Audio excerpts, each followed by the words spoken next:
मो माननीय मोदी जी को स्वागत आ संबर्धना जनापी एक दिन परिश्रम करी एक प्रतिकृति निर्माण करिछि भास्कर्य शिल्पी श्रीधर दास।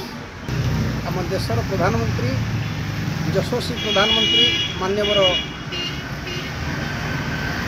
नरेंद्र मोदी जी 74तम जन्मदिवस।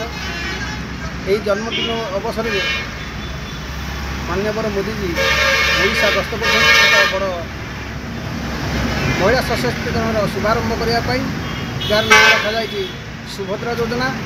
तेणु यही अवसर में मो माननीय मोदी जी को स्वागत आ संबर्धना जनापी एक दिन परिश्रम करी एक प्रतिकृति निर्माण करिछि।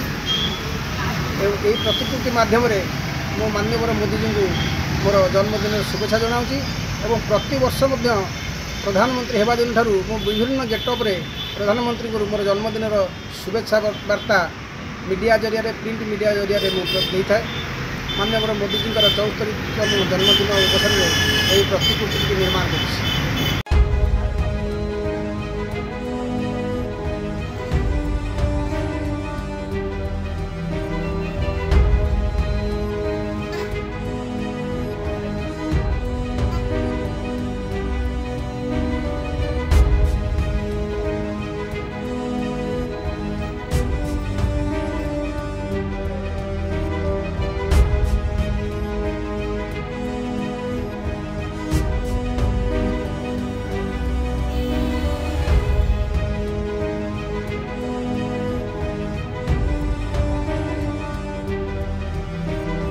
अधिक खबर पाई आम फेसबुक पेज को लाइक फॉलो एवं यूट्यूब चैनल को सब्सक्राइब करंतु।